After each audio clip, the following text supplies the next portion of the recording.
राजनीति में महत्वाकांक्षा, धोखा और सत्ता की लड़ाई कोई ऐसी बात नहीं, लेकिन जब एक महिला नेता अपनी ही नेशनल प्रेसिडेंट पर बॉयफ्रेंड गर्लफ्रेंड के खेल का आरोप लगाकर पार्टी छोड़ दे तो समझ लीजिए कि आग बहुत गहरी लगी है। तमिलनाडु की तपती धूप में जहां 23 अप्रैल को विधानसभा के लिए वोट डाले जाने हैं, वहां कांग्रेस के खेमे से एक ऐसी खबर आई जिसे इंडिया गठबंधन की नींव हिला दी। तमिलनाडु महिला कांग्रेस की शेरनी कही जाने वाली हजीना सैयद ने सीधा हमला बोला है। पार्टी के सबसे ताकतवर महासचिव केसी वेणुगोपाल और महिला कांग्रेस की मुखिया अलका लांबा पर क्या यह सिर्फ एक सीट का झगड़ा है या फिर कांग्रेस के भीतर फेवरेटिज्म का कोई बड़ा नेक्सस चल रहा है। आज इस वीडियो में हम आपको वो ईमेल्स और वो सच दिखाएंगे जो शायद मेनस्ट्रीम मीडिया आपसे छिपा रहा है।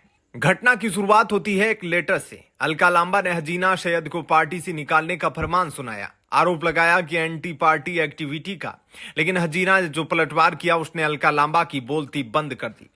नमस्ते सुश्री अलका लांबा, क्या आप में जरा भी अकल है? मैंने तो कल ही इस्तीफा दे दिया था। अपनी ईगो अपने बॉयफ्रेंड केसी वेणुगोपाल को जाकर दिखाओ, मुझे नहीं। गौर कीजिए शब्द पर, बॉयफ्रेंड। राजनीति के गलियारों में केसी वेणुगोपाल और अलका लांबा की नजदीकियों की चर्चा तो लंबे समय से थी, लेकिन पहली बार किसी जिम्मेदार पद पर बैठी नेता ने इसे ऑन रिकॉर्ड बोल दिया। हजीना ने यहां तक कह दिया कि अलका लांबा आम आदमी पार्टी से कूदकर यहां आई है सिर्फ कांग्रेस को बर्बाद करने के लिए। इस गुस्से को समझने के लिए हमें हजीना सैयद के इतिहास में जाना होगा। हजीना कोई कल की आई नेता नहीं, उन्होंने 3 दशकों तक कांग्रेस की दरी बिछाई है। 2008 राहुल गांधी के टैलेंट हंट अभियान से चमक कर निकली। 30 साल पार्टी की प्रवक्ता और एआईसीसी सदस्य के रूप में सेवा की। 2024 मल्लिकार्जुन खड़गे ने उन्हें तमिलनाडु महिला कांग्रेस की कमान सौंपी। हजीना का दावा है कि उन्हें मेलूर विधानसभा सीट से चुनाव लड़ने का वादा किया गया था, लेकिन ऐन वक्त पर दिल्ली के आकाओं के इशारों पर उनका टिकट काट दिया गया। हजीना का आरोप है कि पार्टी अब वफादारी नहीं बल्कि नजदीकियां मायने रखती है। उन्होंने सवाल उठाया कि कार्यकर्ताओं की मेहनत की कमाई जो मेंबरशिप फीस के रूप में आती है, उस पर दिल्ली में बैठे नेता ऐश कर रहे हैं। उन्होंने कांग्रेस को चुनौती दी है, हिम्मत है तो खातों का ऑडिट करवाओ।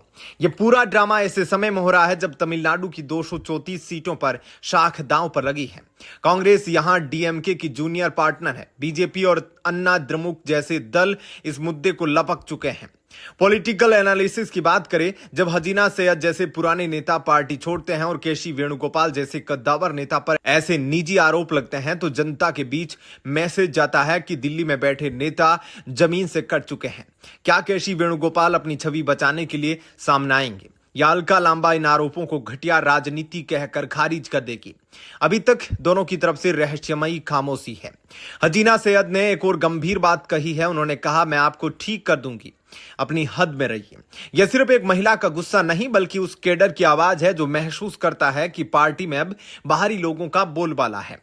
आज इस वीडियो के माध्यम से हम कुछ सवाल छोड़ रहे हैं। पहला कि क्या कांग्रेस में आंतरिक लोकतंत्र खत्म हो चुका है? दूसरा यह कि क्या टिकटों का बंटवारा व्यक्तिगत पसंद नापसंद के आधार पर हो रहा है? और तीसरा, क्या अलका लांबा को आप बैकग्राउंड होने के कारण निशाना बनाया जा रहा है या उनके कार्य करने का तरीका ही दोषपूर्ण है?